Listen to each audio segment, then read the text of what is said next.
What's up, guys? Toad back again. A little bit of a later start here. Lazy Sunday, baby. This is going to be the Sunday morning edition of Better Off Dead.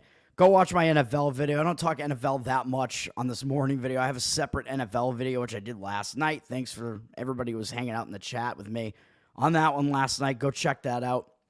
My plays in the NFL, which, as I said last night, everybody's going to kill me, crush me for these plays. Denver Broncos plus 6.5, Carolina Panthers plus 6, and then Monday night, Jacksonville plus 5.5. Those are the three NFL plays that I have. The breakdown is in the NFL video. Go check that out. In this video, I'm going to be talking about the baseball card, where I have two plays in baseball. We're getting down the stretch run, man. Most teams are eliminated in baseball at this point. There are a few games that still matter. Philadelphia and the Mets matters.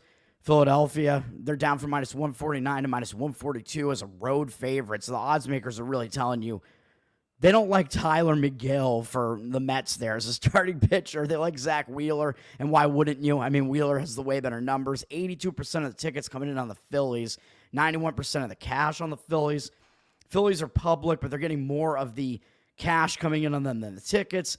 This is a situation where Philadelphia, they've already clinched a playoff spot. They've not clinched the division yet because the Mets are still too close behind them. The Mets probably have a little bit more to play for, although that might mean the pressure is on them a little bit more because they're still in the wild card battle, whereas Philadelphia is likely to win this division still.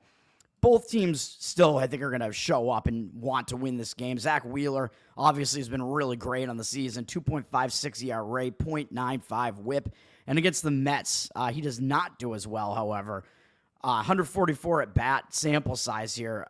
Really, it's a few of the better hitters on the Mets are the ones who do all this damage, but they hit 285 off of him with a 750 OPS. So Zach Wheeler actually has not done that well in his career against these Mets hitters. Tyler McGill is the way worse pitcher overall, though. 4.08 ERA, 1.26 whip isn't that bad, but I don't trust this guy. I don't like him that much. He's had a couple of good starts in a row, but against Toronto and Washington, I mean, I don't think you can really gather that much from that. His strikeout rate is actually good. It's really high. His problem has been that he walks too many guys. He doesn't allow that many hits.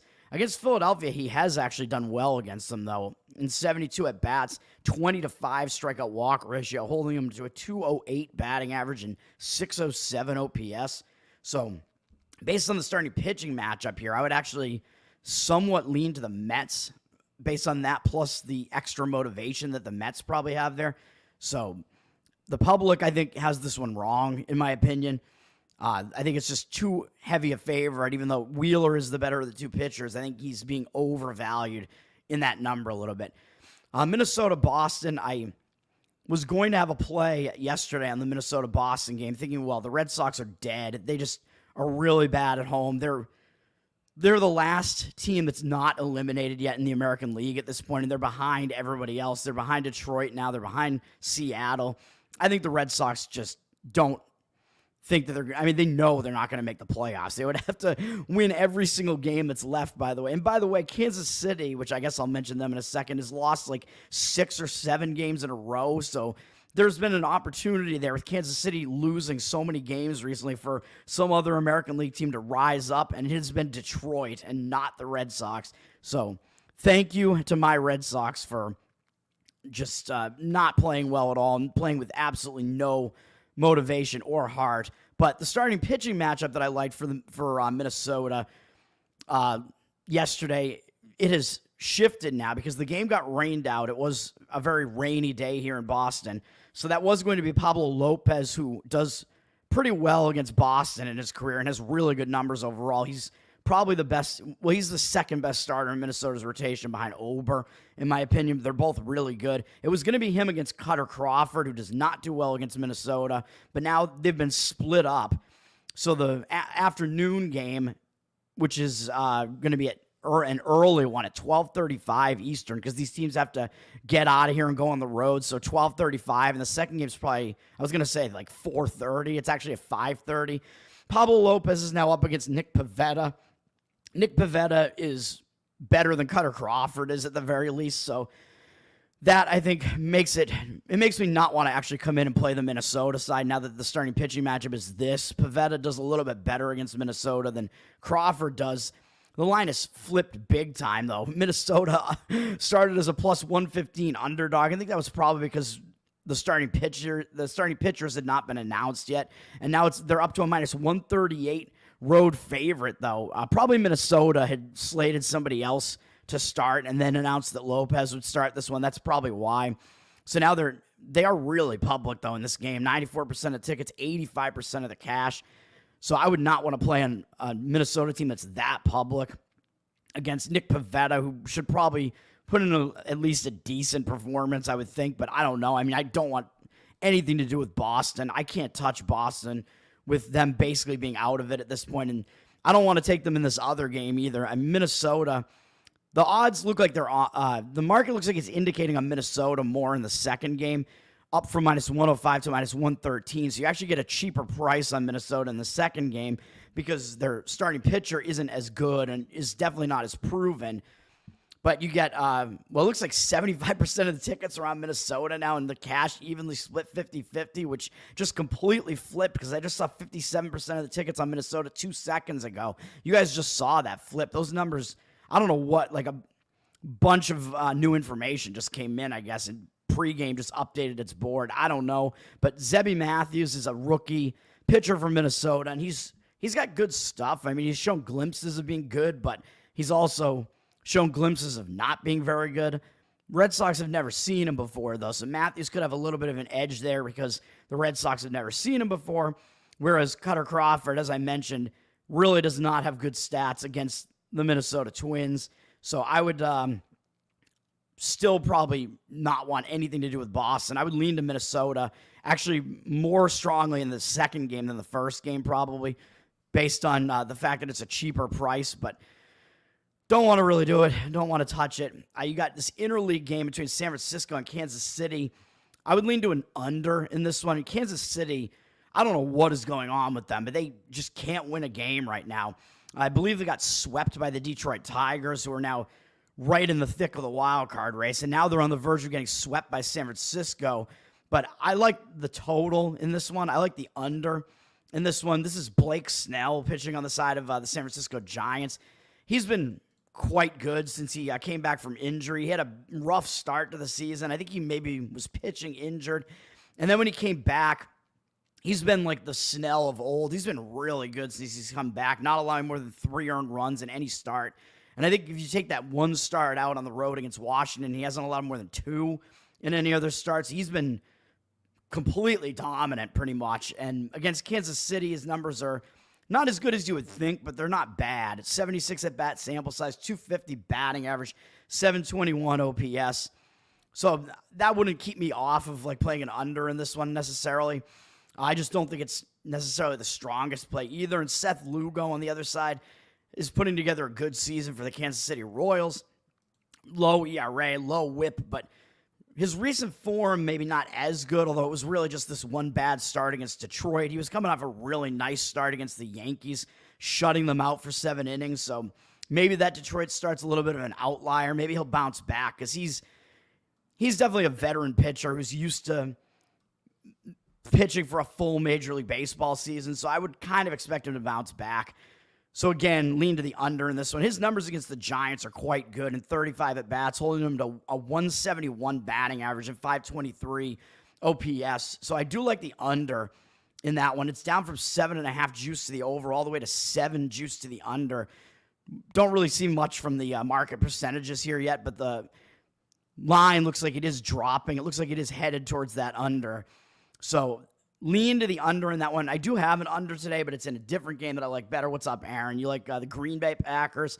Yeah, I mean, if you saw my NFL video, I lean against the Green Bay Packers in today's game because they're either going to be in a second straight game with Jordan Love injured, where they might regress a little bit after really stepping it up that first game without him, and if he does come back, they might get a little bit complacent, thinking, hey, we just won without Jordan Love, so we can win this game easily, right, against this bad Tennessee team.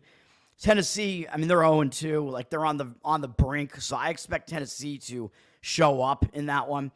Yeah, I mean, no bias for me. Like I do, I mean, I've been kind of a fan of the Titans since they had like Steve McNair. I really liked that guy and Eddie George, but no real bias for me. I mean, I liked Green Bay with Aaron Rodgers as well. So, but just my handicapping autism here puts me on the Tennessee side in that one. Not that strongly. It's not a play for me, but that is the way that I do lean in that one. Before I get to these plays, I will mention Arizona, Milwaukee. This is a situation where Milwaukee clinched the division. They won the NL Central, so their playoff spot is basically set, except you think they still do have to play for seeding a little bit, but they really have not shown up since they clinched the division. They partied extra hard, and they're on the verge of getting swept by Arizona in this series, man. Arizona is battling to keep one of the wild card spots. The wild card situation in the NL is down to basically 4 teams left, and 3 of them are going to make the playoffs. And right now, the Padres, I think, are atop the wild card, then Arizona, then the last team in right now, I believe, is, who am I missing here? The Mets, and then the Atlanta Braves are 2 games out right now. So it is really a battle there. But Arizona, they're sitting a little bit better than those NL East opponents that they have there in the wild card race. So Arizona, we could see them take a little bit of a step back in this game. Plus, the starting pitching matchup is really bad for Arizona here. But the question is Milwaukee going to finally show some focus again after celebrating winning the division? Are they going to be like, wait a minute, we don't want to get swept here. Let's not get embarrassed here. I don't know. Because Arizona, Jordan Montgomery is pitching for Arizona today. I don't know why this guy's still in the league, to be honest. This guy has an ERA of like over 6. His whip is sky high as well. He's terrible. Like, if Arizona, they make the playoffs, this guy's he's going to have to be out of the rotation, because you usually go with a 4-man rotation instead of 5, unless something has changed in the playoffs. Like, this guy, he shouldn't even be in Major League Baseball, dude. I'm sorry. He's been horrendous this year. And his stats against Milwaukee, I believe, are also pretty bad. So I really don't. I would not want anything to do with Arizona. I considered playing Milwaukee in this game. And look at these stats, just horrendous. And against Milwaukee, yeah, I mean, 268 batting average off him, 11 for 41, but he's allowed 10 walks to them, only 16 strikeouts, 802 OPS. So Milwaukee, I mean, the batting average is not that high, but Milwaukee still does pretty well against Montgomery. And Frankie Montas is pitching from Milwaukee.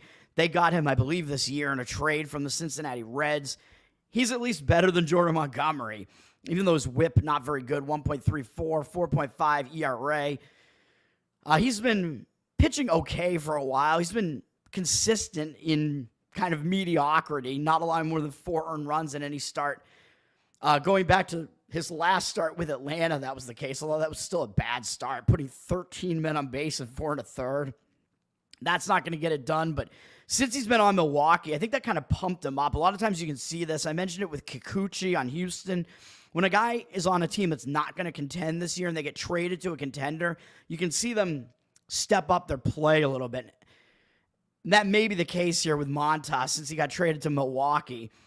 He's been better, allowing no more than 4 earned runs in any start. So he's been pretty consistent. And I believe his numbers are really good against Arizona. Yeah, in 43 at-bats, he has a 14-2 strikeout walk ratio, and he's held him to a 186 average and 455 OPS. So Montas would be the way I would lean in this one. And the market looks like it is agreeing with that. Up from -115 to -127. 83% of the tickets on Milwaukee, though.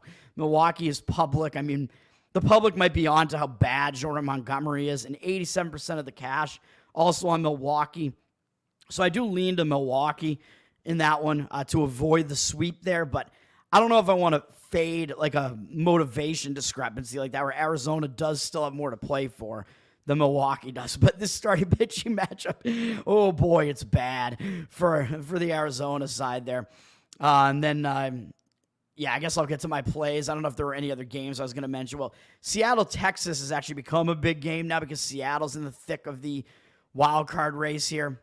And I guess Baltimore is somewhere, right? Where's Baltimore? I don't know if they play Detroit. I don't even know where Baltimore, Detroit, also a big game. But yeah, Seattle has Brian Wu pitching. He's up from -110 to -128. 62% of the tickets, but 91% of the cash on the Seattle side. So it looks like there is some legit line movement coming in on the Seattle side, even though they're a little bit public. But Brian Wu, even though I talk about him a lot, he is really good. Low ERA, low whip. He does not do well against Texas specifically. I think Texas hits over 300 off of him. So that keeps me off of that game where I would not be able to play Seattle just because Wu doesn't match up well against Texas.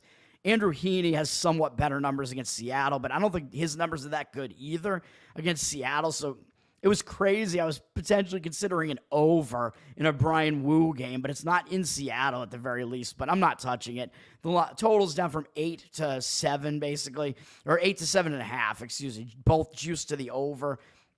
Looks like there's a big discrepancy in the market. 58% of the tickets on the over, but 83% of the cash on the under. Market seems to not take into account the individual player matchups nearly as much as I do, man. So I don't know about that one. And then, Detroit-Baltimore. This is a bad pitching matchup, dude, for such a big game. We're at the back end of these starting rotations here for sure. Where Detroit's fighting for the wild card. Baltimore, I think they know they're not going to surpass the Yankees for the division at this point. So Baltimore is also still fighting for the wild card, although they're atop the wild card standings by, I think, a pretty decent amount right now. So very unlikely to lose that spot. But Baltimore's down from -132 to -114 with 84% of the tickets on them, but 55% of the cash on the Detroit side. So pretty heavy market indicators actually against Baltimore and on Detroit here, which is kind of strange to see, really. But I mean, I don't know if I can necessarily say I disagree with it. Baltimore has Albert Suarez pitching. He's been not terrible. I mean, I didn't expect anything out of this guy because he's like in his mid-30s, and it's like, well, he hasn't been that great throughout his career, so how could he possibly be that good? But he's been okay this year for Baltimore, and Detroit has never seen him before, I believe. So Suarez could have a little bit of an edge in that regard. So I actually lean to the under more than anything else in this game, but the Detroit side of it worries me as far as the under because Tyler Holton is listed as their starter here, but I believe he's an opener. He's kind of a younger guy, and he's only gone like 1-2 innings in like all of his appearances, so he's probably going to come in, open the game, and then Detroit's going to go to the bullpens. And one thing I have forgotten to mention is that once you get into September, the rosters expand, so it's September call-up, so the bullpens are a bit expanded in September, so you have more relief pitchers, which is part of the reason why you see so many relief pitchers coming out in these games. So that could actually help teams that are going with the bullpen game approach, which is what Detroit is doing here. 50% of tickets on the under, 61% of the cash on the under. The total has slipped down a little bit to the under 8.5, just being juiced a little bit more. So I do like the under in that one. I am going to be on an under, but it is going to be going back to the well here. Pittsburgh, Cincinnati. I won on the under yesterday. I'm going on the under again in this one. I think we're actually getting some value, shockingly, even though this is at Cincinnati. So the books, I think they have to pad the total a little bit in games like this at Cincinnati because it's a nice hitter's park, but this is a really nice pitching matchup to take the under, man. We're looking at a situation where the line has dropped a little bit from 8 to 8 juice to the under. We do have 73% of tickets on the under, but 62% of the cash on the over. I don't understand those ticket cash discrepancy numbers there as far as that's concerned right now because it looks like the market is going down on the total a little bit in this one. So, I mean, I don't know which one to read into more in that case, to be honest, but I like the under because of the starting pitching matchup here. And yesterday, I had the under, and it stayed under. It was looking not great because Jared Jones gave up 6 runs. He walked too many guys, put too many guys on base. He made it through 5 innings, but he gave up 6 runs. So the final score, I think, was actually kind of misleadingly high, to be honest. It wound up 7-1, so it stayed under the 9. It was 6-0 in the middle of the game because the Pirates had 2 big outbursts in these early innings, and then there was just nothing after that, basically. But the number of hits that they scored, 9, kind of indicates that they probably maybe should have scored like 5 or 6 runs instead of 7. I don't know. The number of hits wasn't really high in this game. So I think the final's a little bit misleading because Cincinnati just had a couple of big outbursts in that game. But look at the starting pitching matchup here, man. Of course, I mean, it's Paul Skeens. is pitching for the Pirates. You tend to not get value on Paul Skeens at this point, man. I mean, everybody knows how good he is, so Paul Skeens on his side, really, I think you tend to not get value anymore. Also on the total, you tend to not get value, but I do think you are in this game. He's got a 2.07 ERA, 0.98 whip on the season. I mean, what is there to dislike about this? Not much. 158 to 32 strikeout walk ratio, only 92 hits allowed and 126 innings pitched. He is a rookie, so are we worried that he's going to wear down a little bit? I don't know. He hasn't shown signs of it yet with a 1.06 ERA this month, 22 to 6 strikeout walk ratio. So he's still continuing to pitch well, even though it wasn't against the best offenses this month, but they're keeping him on like a pitch count of about 100, and he's just continuing to do it. So as far as that's concerned, I'm just going to continue to assume that we're getting consistency out of Paul Skeens here, man. Cincinnati has faced him, I think, twice now, so he doesn't have the advantage of having not been seen before, but he's done well against the man. I think even in his second start, I think he did pretty well against him. We have 34 at-bats now to look at here with Cincinnati's hitters, and they only have 6 hits off of him, 13 to 2 strikeout walk ratio, 176 batting average, 458 OPS. So Skeens, I mean, granted, one of those starts with Cincinnati never having seen him before. Cincinnati, their offense has struggled against Paul Skeens, and I mean, basically every offense has. He's Paul Skeens. He should be Rookie of the Year. We will see if that winds up being the case in the National League, but I think he should be. I mean, his numbers continue to be awesome. They have not shut him down yet. He's pitching out the stretch runs, so he's only going to have a couple more starts left. So I like the Skeens side of that. And for Cincinnati, Hunter Green is back, baby. It's the return of Vomit Ball. You talk about A.J. Puke. I don't know where that guy is now. That should be Hunter Green's name because for some reason this guy has vomited on the mound, I think at least 3 times this season, including doing it mid-pitch, throwing that vomit ball, that puke ball. I don't know why it's the case. It's crazy. But he's been a really good starter this year, dude. I liked, watching him pitch. He's pitched for 2 full seasons prior to this season. And looking at his numbers, I mean, his whip was too high, but his walk number was a bit too high. But I was looking at his numbers and thinking, man, this guy's strikeout numbers are so crazy high. Like, if he gets his control down, gets his control under wraps a little bit, he's going to be a good pitcher. And that's what he has been doing this year with a 2.83 ERA and 1.02 whip.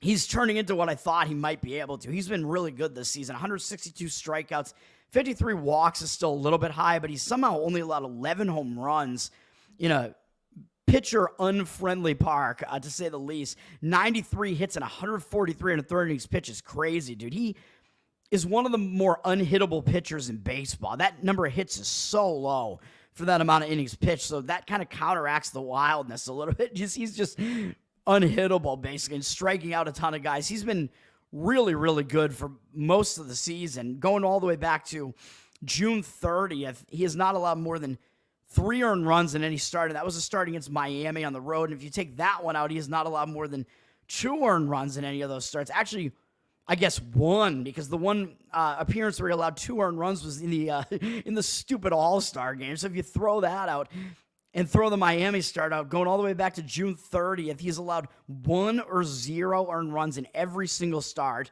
But yes, he got injured, as you can see, in the middle of August. So he's been out for a bit over a month, but he was pitching well up until that point, too, with a 1.89 ERA in the month of August, a 0.33 ERA in July. He was just completely dominating, dude. And then, unfortunately, got injured, but now he's coming back, baby, and he has basically 3 complete seasons in the majors now at this point, so I think that he kind of qualifies as one of these pitchers who, when a pitcher comes off the injured list or the disabled list, whatever you call it now, and they're a veteran pitcher and they're used to this type of thing, they tend to do well when they come back, man. They tend to be pumped up to be back. They want to get on the mound, get out there and throw. So that tends to be a positive situation for them. And he went into this still pitching really well, so I don't think there's any reason to not take him, although I haven't looked at what his minor league rehab appearances have looked like. I assume he made a couple of minor league appearances before they brought him up, but I don't know if it's going to matter that much because he's been very good this year, very consistent, so I expect that he should be ready to go. I mean, I don't think they're going to put him in there in a Major League Baseball game if he's not good to go, even though the Reds are out of it. So they might be just saying, yeah, screw it, put him back in. But they're not going to want to get like their best starting pitcher injured or whatever. And he is their best starting pitcher. So I like that. And then up against Pittsburgh's hitters, his numbers are mediocre, but I just think Green is good, man. In a 76 at-bat sample size, he has a 22-8 strikeout walk ratio. So again, a lot of strikeouts, a lot of walks. 263 average against them. That's fairly low, and 741 OPS is not that high either. So he's been decent at the very least against these Pittsburgh hitters as well. So that's an under in that game. Pittsburgh-Cincinnati, under 8. You're not going to see a total 8 or higher in a Paul Skeens game very often. So I'm doing that. And then the other play I'm making, I'm not going to play on a Minnesota run line this time, but I'm laying a big favorite here with the Houston Astros. I have to do it, man. My handicap leads me to this. Houston Astros, I mean, they're going to be public, obviously, because they're up against the Anaheim Angels, and everybody knows Houston's the way better team. But, of course, they're also a huge favorite, but it's down from minus 265 to minus 255. But 80% of the tickets, 88% of the cash. So it does look like there is some cash coming in on the Houston side with that cash discrepancy there.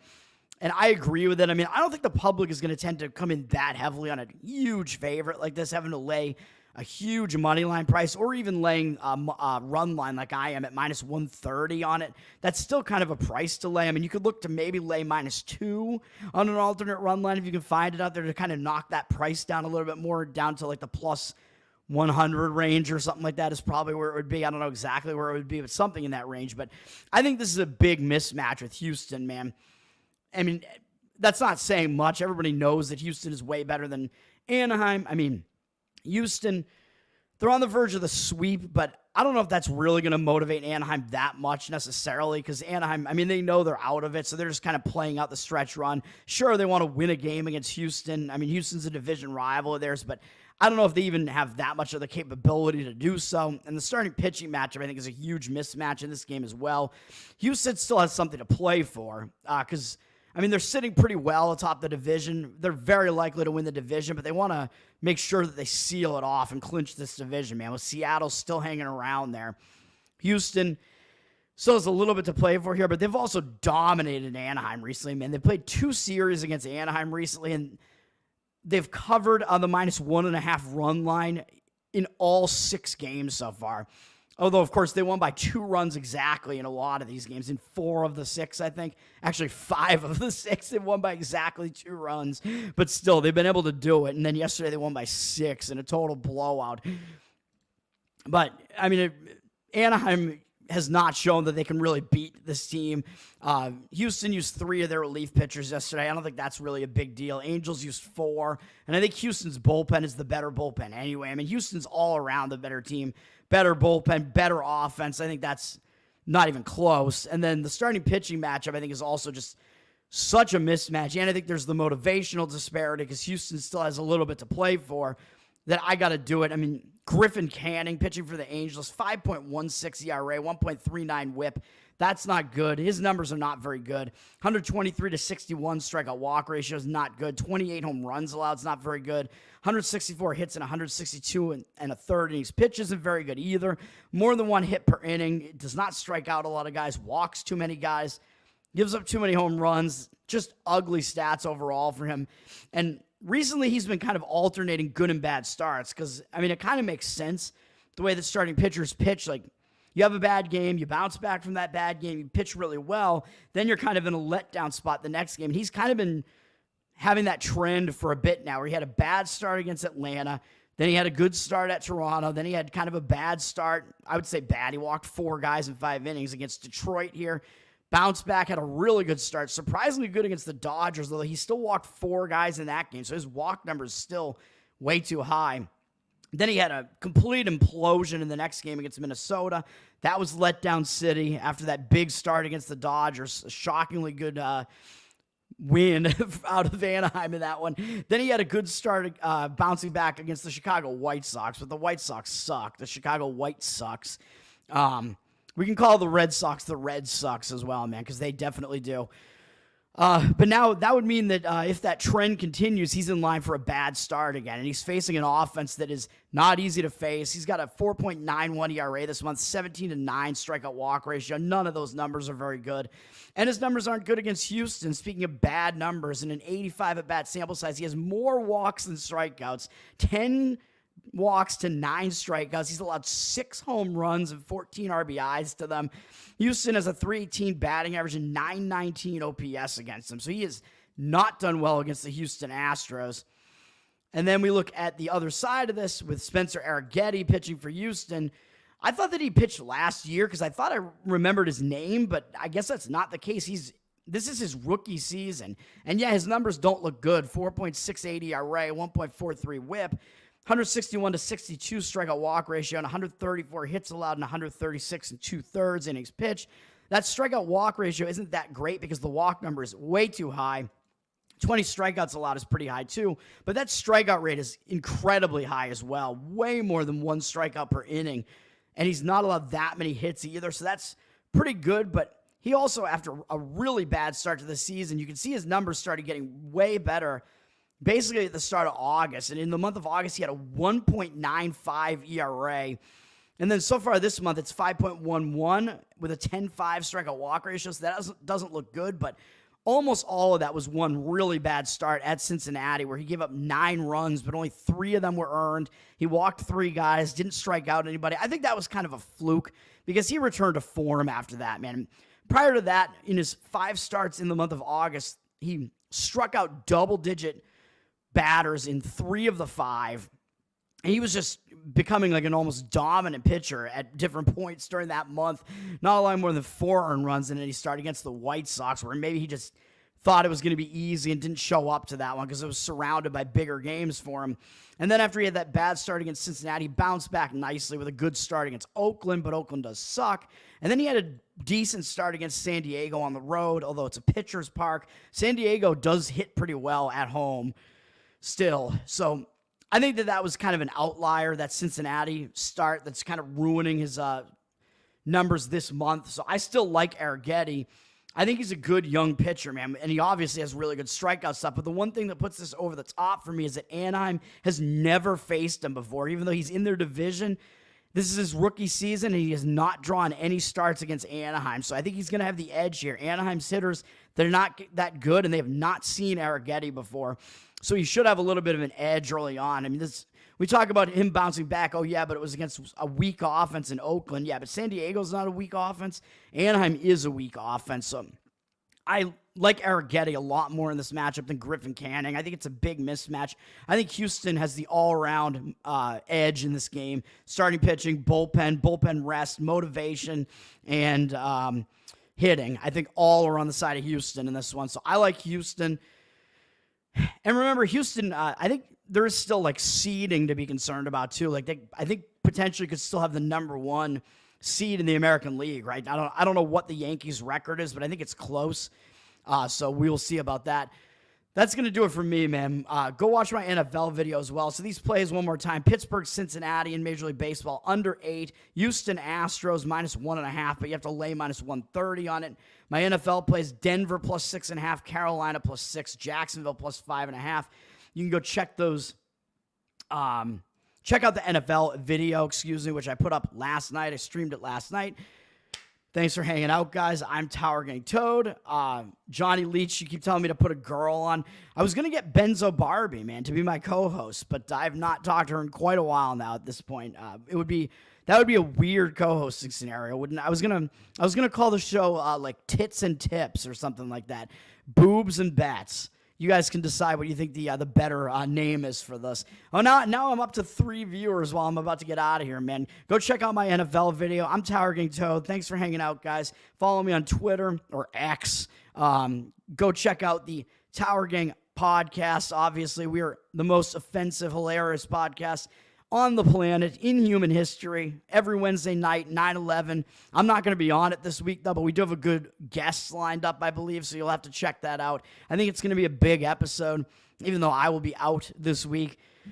We've been on fire, in my opinion. We've put out a bunch of good episodes recently. It's been a lot of fun. We're going to continue to do it. Sign up for the Patreon, towergang.com/ or patreon.com/Tower Gang, excuse me. And you get bonus content. You get live pre-show, live post-show, extra content. We did like a 50-minute to an hour post-show this week with a lot of different stuff going on there.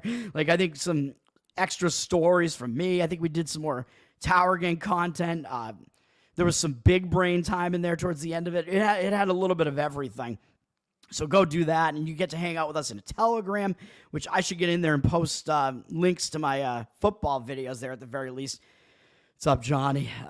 Tower Gang is less than, what the hell is TLC? I don't even know. Timeline Cleanse?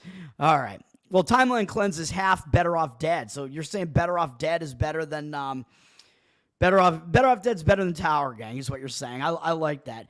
You're taking a shit right now? All right. Fair enough.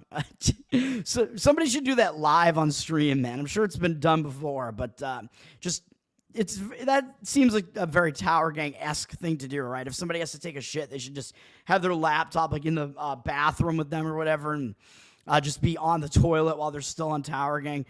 We won't get banned if you don't show anything. All right, man. That's it, I think, for me. Follow Tower Gang, baby. Peace out.